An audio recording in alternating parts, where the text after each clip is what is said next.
is no secret right now that condos are taking longer to sell here in the city of Toronto. As of me recording this video today, check out the date that this video is posted. There's over 5,500 condo apartments on the market in the city of Toronto. And in the downtown core, it's at an inventory level that's almost the highest it's ever been. Not quite, but almost there. So in today's video, I'm going to tell you the 5 reasons why specific properties aren't selling. So I'm not calling out any specific seller or real estate agent, nothing like that today. I'm just going to give you my opinion as someone that is data driven and somebody that has a lot of condos on the market for our clients, what I'm noticing in today's market. My name is Tom Storey. I appreciate you being back here in today's video. If you learned anything new today, all I ask, throw this video a like. I really would appreciate it. Whenever you're ready, you can also book a call in the first link in the description with our team to talk about your real estate goals. So what the numbers are telling us right now is that generally in the city of Toronto, we have like 4 months of inventory for condos.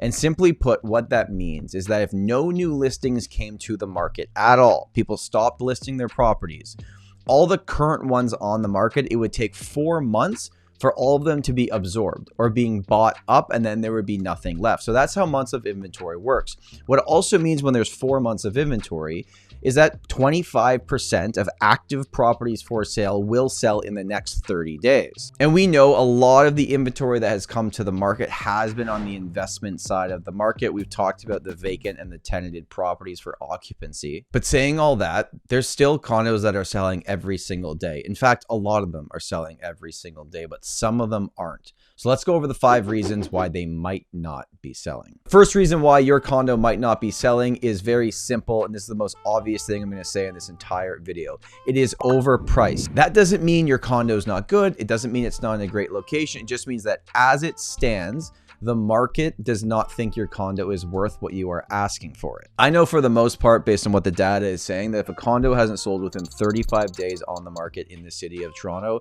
it's likely because it's priced incorrectly. So if you're watching your competition around you and everything's selling around you and you're still on the market and you've got showings but no one's come to the table, it's likely just because the active market doesn't agree with your pricing. And sure, you could wait, and it is possible that the market could catch up to your pricing, but only if 2 things happen. If interest rates come down so that money is more affordable to borrow, or if the overall inventory gets cut in half. But if those things don't happen, you're going to sit on the market as a stale listing, and you're going to start becoming the decoy listing where other listings start looking good compared to you, and that is not a good position to be in. The second reason it might not be selling is because it is tenanted.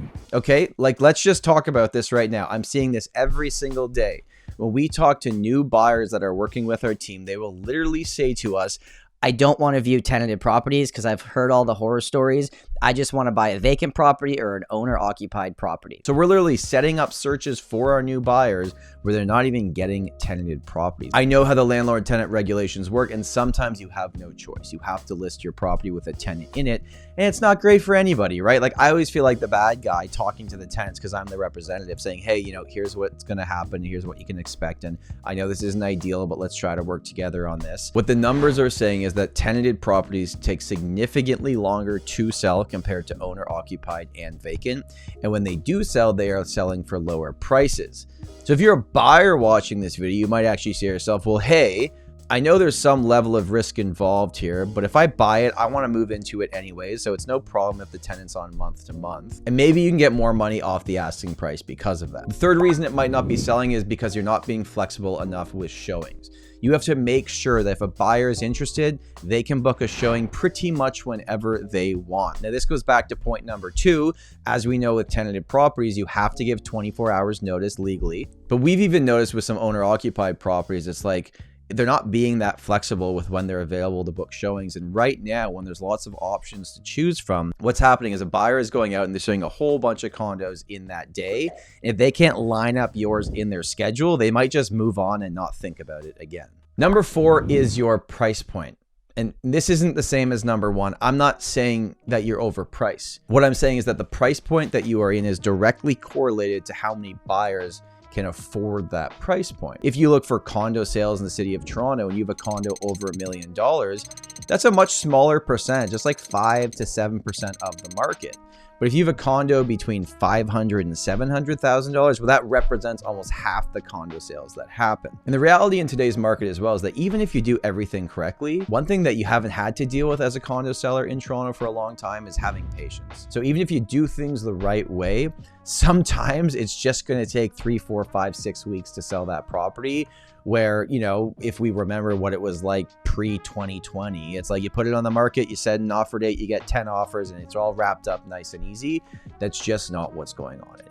Number 5 is that you need staging. Sometimes buyers cannot see the full potential of a property unless it is professionally staged. And we've also noticed that people don't really want to do a lot of work right now. So they want to buy a property they can just move into. When you stage a property, remember, it's not necessarily how you would live in that property. It's how to make that property look its biggest, its best, its brightest, the most beautiful it can be during the time that it's for sale. So to me, those are the 5 reasons why condos might not be selling in today's market. But number 6, which is a bonus one, is that maybe you just don't have a wow factor. A wow factor could be an amazing floor plan. It could be an industrial loft. It could be a really amazing view. It could be the fact that maybe you've just a smaller floor plan, but you have a parking spot and all the comparable sales didn't have a parking spot. It could mean a lot of different things. If your property doesn't have an obvious wow factor and it's getting clumped in with everything else on the market right now, your wow factor typically to sell needs to be your price. Hopefully that video was helpful. If you have any questions, please leave them below in the comments. My name's Tom Storey, and remember, home is where your story begins.